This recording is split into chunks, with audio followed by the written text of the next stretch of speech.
So I do appreciate the opportunity to be able to come be with the church this morning. If you want to turn and read with us, we want to turn to a couple places this morning and get a thought on the heart. Proverbs chapter 22. And we're going to read one verse here, and then we're going to turn over into Ecclesiastes chapter 7 and verse 1. But Proverbs chapter 22 and verse 1 had this thought on our heart last week or so, and the thought I want to try to get on our heart this morning is what kind of name will we leave behind? You talk to people and they're like, yeah, I know that person. And they would be like, they know that name. So like, you don't need to have any dealings with them. Look, they're crooks, they're a liar, they're a thief, things of that nature. And the thing about it is, we all leave a testimony of our life behind whenever we leave this world. And, the thought I want to try to get on our heart is being this one verse here. And Ecclesiastes chapter 7 and verse 1 makes the same statement. It said, a good name is rather to be chosen than great riches, and loving favor rather than silver and gold. So a good name is better to have than great possessions. I know a lot of people that, sometimes they really don't worry about having a good name or anything like that, but it's good to have a good name, a good testimony toward people. Ecclesiastes chapter 7 and verse 1 makes some of the same statement, just a little different words. He said, a good name is better than precious ointment. During these times of the Bible, they was ointments and oils and things that were used in different reasons, different times. They were priceless. In other words, there wasn't no price that they could put on them. But he said a good name is better than precious ointment, and the day of death than the day of one's birth. So as we look at this, I want to try to get a thought on the heart. It's better for us to have a good name through life than have one that, whenever somebody mentions your name, they're like, you better stay away from them. And I know I use my parents a lot, but, I've had people make the statement and say, well, who were your parents? You tell them and say, well, they were some good people. And I'm not just saying that because they were my parents, but they were good people. And they lived their life in a way that whenever they left this world, that the thoughts that were left behind to other people, they remembered that about them, that yes, they were good people. Yes, they would do anything they could to help you. I remember one morning Daddy got up and go to work. It was raining. It had been raining all night, and he come back. It wasn't long. He come back home. He come in there and woke me up. He said, get up and come help me. He said, there's a car that had done hydroplane and it's in the ditch, and we get in his old 1-ton truck and we get over there and we get them winched out. And about that time, the highway patrol pulls up and he's like, well, what record service are you? He said, we're not any record service. He said, we're just somebody trying to be a blessing. And there's people that remembers that. But the thing about it is that there's also people out there that whenever you talk to them and you listen to them and they tell you things, and then whenever you talk to somebody else, they're like, you better not believe anything that they say because they don't tell the truth. But the thing is, it ought not be like that. We profess that we are a Christian. We profess that we are a saved child of God. Okay, if we are a Christian, then who should we act like? We should act like Christ. Whenever people, if we die and leave this world and people look back and say, yeah, I remember him, I remember her, what should they remember? They should remember us as a good, trustworthy individual. They should remember us as a good, loving individual. They should remember us as being a child of God, one that loved God, served the church, and done the things that they ought to do. But that's not always the case. I want to turn over in the book of Job. And I know that oftentimes we look at Job as one that would have great patience, or Job that had went through a lot, but Job is a man that, no doubt whenever he passed away that, he was a man that he was thought very highly of. And there's one that we could even look at that is still even talked about today, greater than anybody else, that a man that left this world with a great name with us to talk about, and that is Jesus Christ. Now, I know that there's some that don't want to talk about him, but the thing about it is, the name that he left behind is a name that is very talked about. It's a name that this man, he done all... The Lord, he done all sorts of different things for people. He healed people. He protected people. He fed them. He fed 5,000 with a little bit of nothing. And, he brought people back from the dead and all these things that he done. But the thing about it is, if he would have been a man that whenever he told somebody that he was going to do something and didn't do it, would he be a man that would have a good name or a good report about him? He wouldn't be that way. But Job was one, and I'm not going to read down through all of it, but in verse 1, he said, "There was a man in the land of Uz whose name was Job, and that man was perfect and upright, and one that feared God and eschewed evil." So he said Job was a man that he was a just man. He was a upright man. He was one that feared God and eschewed evil. So he feared God. It's not that he was afraid of God as we think that, a boogeyman in the dark, but he feared God out of respect, because he knew what God could do to him if God really wanted to. He said that he eschewed evil. It just means that he hated evil. He didn't want nothing to do with it. So in all reality, Job was a name that whenever he died and left this world, he was remembered as a man that he loved God, he feared God, he hated evil. He was a perfect and upright man. And when it says perfect and upright man, it's not that Job lived a perfect life. Job was a human being just as we are, but the thing about it is he still sinned just as we do. But there again, he lived his life in a way that whenever people saw him, they said, that's a good man, that he loves God, he does everything he can to live up to God's standards. All right, you get on down, and there again, I'm not going to read through all of it, but it come down to the point that, Satan came with a bunch of people, and God made a statement. He said in verse 6, he said, "Now there was a day when the sons of God came and presented themselves before the Lord, and Satan came also among them. And the Lord said unto Satan, Whence comest thou? Then Satan answered the Lord and said, From going to and fro in the earth, and from walking up and down it. And the Lord said unto Satan, Hast thou considered my servant Job, that there is none like him in the earth, a perfect and upright man, one that feareth God and escheweth evil?" And Satan goes on to make the statement. He said, Doesn't Job fear God for naught? In other words, don't he fear you? He goes on to make the statement, ain't you protecting him? Absolutely right. God protected him. He took care of him and things of that nature. But Satan was given the opportunity to tempt Job, and in the hopes of Job would curse God. But that wasn't what Job done. He even got to the point that, Job lost all of his possessions. He lost all of his land. He lost his health. He lost his children. And it wasn't that he didn't lose these things over a period of years. It was over just a period of a short time that Job lost all of these things. But the thing about it is, and whenever it gets down to it, at the second time in chapter 2 and verse 3, he said, And the Lord said unto Satan, Again, hast thou considered my servant Job, that there is none like him in the earth, a perfect and upright man, one that feareth God and escheweth evil? And still he holdeth fast his integrity, although thou movest me against him to destroy him without cause. He said, he still retains thine integrity.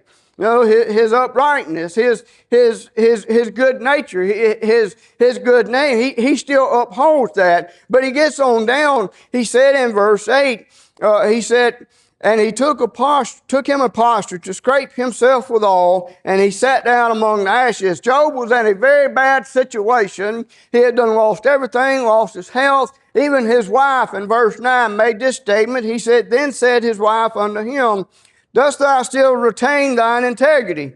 He said, Curse God and die. So in other words, don't you still retain thine integrity? Look, you just need to give up and die. But Job didn't do that. He said, You speakest as one of the foolish women speakest. He said, I'm not going to curse God. He said in verse 10, but he said unto her, Thou speakest as one of the foolish women speaketh.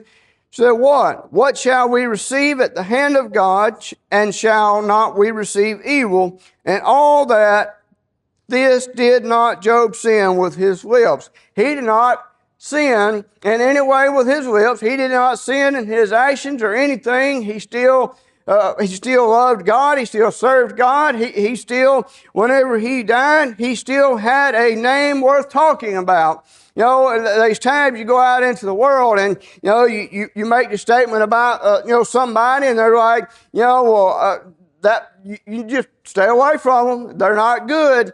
And then you go out and you made the statement about people, and people are like, yeah, I know all about them. I said, them are some good people. They'd do whatever they can to help you. They'd give you the shirts off their back and things of that nature. And the thing about it is, I'm not saying that there's not still good people out there. They are. There are still good people out there. There are still people that has a good name about them. Growing up as a child, and even, back in history, you used to be able to make a deal on a handshake. But the thing about it is, you can't do that anymore. You can't trust nobody. And the thing about it is, trust is not something that is just given. It's earned. And that goes for having a good name. A good name is not something that, I could look at myself, look at my daddy and my mama, somebody asks you, who are your parents, you tell them, yeah, they were some good people. But the thing is, just because they were good people and they had good names, don't mean that I have that same thing. The thing about it is, whenever, as I go through my life, the way I live my life, the way I talk to people, the way I act, the way I present myself, the way I treat people, and all these things, that's what gives us a good name. Whenever I die and leave this world, I hope and pray that, people would say that, yeah, he was a good person. He was a good, godly individual and things of that nature. But, you look at this, it only takes just a moment to mess all of that up. So what do you mean? You could be a good person. You could be one that could be very truthful and things of that nature. And all it takes would be one lie, and that would mess all of that work up. It takes a long time whenever a person lies to someone to earn that trust back. That goes the same for a good name. It takes a long time in order to get that back. And it's not that you can't get that back. You can, but it's going to take time. I want to turn back in just a few places this morning. I want to look back in Matthew chapter 26, and I want to start down in verse 59. And there's times that, that there's false accusations and, things that are false that are told toward people and things of that nature. But the thing about it is, whenever something is false told about you, are you living your life in a way and doing things in your life in a way that the people around you can actually say, no, that's not true, that's not true about that person, because I know without a shadow of doubt that is not what that person is? And that's the thing, whenever we look back here, this is during the time of Christ, and, he made the statement, the chief priests, they were trying to get people to come up and bring false accusations against Christ. And even whenever Pilate was there and he was going through the trial, and even Pilate made the statement, he said, I find in him no fault at all. And he goes on to make the statement here in the book of Matthew. He said in verse 59 of chapter 26, he said, Now the chief priest And the elders and all the council sought false witnesses against Christ to put him to death. So they were trying to find somebody that could lay blame on Christ, that he done something that he didn't really do. And the thing about it is, there's people out there that, whenever you start talking about this person, and they're like, yeah, you better not tell them anything if you don't want somebody else to know about it or the whole world, because their name is known to be one that is a gossiper, one that spreads lies, one that spreads rumors and things of that nature. You got those that whenever you mention their name, their name is very well known, and it may not be in a good way. But he goes on, he said in verse 60, he said, but found none. They tried to find some false witnesses against Christ, but they could find none. He said, though many false witnesses came, yet found they none. At the last came two false witnesses, and said, this fellow said, I am able to destroy the temple of God and to build it in 3 days. And the thing about it is, that statement that they made, they were trying to find accusation against him that he could say that this temple could be torn down and 3 days later be built back up. The truth of the matter is, he could actually do it. He could stand behind his word, but they were trying to find faults and things of that nature. He said in verse 62, he said, and the high priest arose and said unto him, answerest thou nothing, what it is which these witnesses against thee? But Jesus held his peace, and the high priest answered and said unto him, I adjure thee by the living God, that thou tell us whether thou be the Christ, the Son of God. Jesus saith unto him, thou hast said, nevertheless I say unto you, hereafter shall ye see the Son of Man sitting on the right hand of the power, and coming in the clouds of heaven. Then the high priest rent his clothes, saying, he hath spoken blasphemy. What further need have we of witnesses? Behold, now ye have heard his blasphemy. What think ye? They answered and said, he is guilty to death. But the thing about it is, he lived his life, and it's not just, yes, he was Christ. He couldn't sin. He couldn't tell a lie and all of these things. We know that. But he lived his life in a way that proved what he said. And the thing about it is, we say all the time, if you ever need let me back up. Has anybody ever told you, if you ever need help, let me know and I'll be glad to help you? All right, whenever you needed help and you went to those people, what did they tell you? They always had some kind of excuse why not to help you. Is that a name to be, is that a name to have? Whenever you look at that, you think that, if you had a name to be had, a name to be left, to be remembered by, if you tell somebody that you will help them no matter what, day, night, whatever, and if they call you at 2 o'clock in the morning and say, I need help, I'm broke down, what do? You get up and you go. So, that's getting into my beauty sleep. That's getting into my time. It doesn't matter. You say that you'll help them no matter what. So you get up and go. Look, that's what Christ would do. And, there again, we say that we are Christ-like. We say that we are a Christian, then we need to act like it. We need to act like Christ. But the thing about it is, we oftentimes don't act like Christ. I want to turn over to other places. Philippians chapter 2.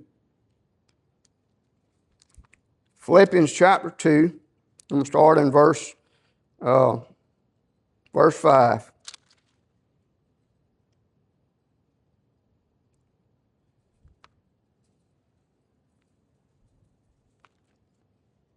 Philippians chapter 2 and verse 5. He said, let this mind be in you. All right, what mind is that? All right, whenever we look back at the life of Christ while he lived here, he was a man. He came here. He was tempted just like we are, but he was a man without sin. He was a man that he loved everybody. And you look at people and they're like, whenever you start talking about God, Say, well, if God is such a loving God, how could he send, this person to hell? It's not that he sent that person to hell. They done that on their own self. But the thing about it is, God still loves us. All right, if God loved us in a way that while we were yet sinners, Christ died for our sins, then we ought to love everybody else. And the thing about it is, we say that, well, I can't love that person. I can't love them because they're a different color, they're a different nationality, all these things. But the thing about it is, God loved everybody. I've heard the statement made, I don't care, what color you are, what nationality you are. So, if you don't want to come to church, you come on to church. But he made a statement. He said, let this mind be in you, which was also in Christ Jesus, who being in the form of God, thought it not robbery to be equal with God, but made himself of no reputation, and took upon him that form of a servant, and was made in the likeness of men. And being found in fashion as a man, he humbled himself, and he became obedient unto death, even the death of the cross. He said, let this mind be in you. So what mind is that? The mind of Christ. All right? That's not what I want. Well, there again, I know we made this statement. It doesn't matter what we want. What matters is what God wants. All right, turn over one other place. I'm going to leave you with this. Hebrews chapter 4. Hebrews chapter 4.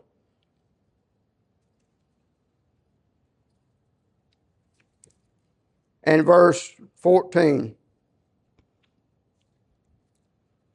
Have you ever heard of, there's several different scriptures that makes a statement, and you can go back and look at all of this if you want, but several scriptures make a statement about having a good report. There's places that, I've worked in some commercial places and industrial places that before you go and work there in those places, you've got to have a background check, mostly in the industrial setting. And I'm sure if there were some things that come back on your background check that wasn't pleasing unto the company there that you were going to be working for, you would not work there. But if they receive a good report that, hey, this man is good, he's got nothing on his record, he's good, he's honest, he's never been in any trouble, he's never been a thief, all these things, you would have the opportunity to go and work in that place. And the thing about it is, having a good name gets us a long ways in life. If we're a person that has a name that is not very respectful, that's not very good, that has a name that, don't leave your dog out unleashed because he'll steal your dog, and, you steal your blind, all of this, then, that person may make it in life, but they're not going to make it in the places that they could have if they had a good name. But he said in verse 14 of Hebrews chapter 4, he said, seeing then that we have a great high priest that is passed into the heaven, Jesus, the Son of God, let us hold fast our profession. For we have not an high priest which cannot be touched with the feeling of our infirmities, but was in all points tempted like as we are, yet without sin. Let us therefore come boldly unto the throne of grace, that we may obtain mercy and find grace to help in time of need. Christ was the one that, yes, we know that Christ could not sin, but therefore he was tempted just like we were, but he did not sin. So Christ, he had a name that, even still today, there's people still talk about him. They still talk good about him. And there's people out there in the world that try to slander God's name, try to slander, Christ's name and all of that. But the thing about it is, Christ lived his life in a way that there's no shadow of a doubt whether the things that those people are trying to slander his name with is a lie. That goes the same for us. There's people that's out there in this world that's trying to put people down. They're trying to, lie on people and things of that nature. But the way we live our life, the way that we present ourselves, the way we treat people can let people know, hey, those things are a lie. That person is a very good person. He's trustworthy. If he tells you he's going to do something, he's going to do it. This morning, if I get anything on the heart, just think about this. What kind of name will we leave behind? Think about that. What kind of name will we leave behind? You hear people talking about, well, this was my legacy. What kind of legacy will you leave behind? So what kind of name will you leave behind? Mom and Daddy both been gone. Daddy been gone since 2024, September. Mama's been gone for going on almost since 2004. But still to this day, if their name's brought up, people say, I know them. They were some good people. They were some sweet people. They would do anything they could to help them. But just because people remember them as having a good name doesn't give me a good name. I've got to earn that. I've got to earn the respect of people. I've got to earn the trust of people. I've got to earn a good name.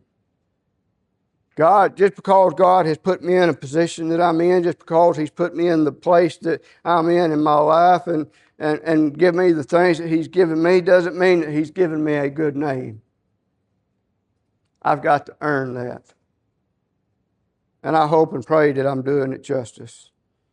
This morning, what kind of name are we leaving behind? Well, if we have a verse for song,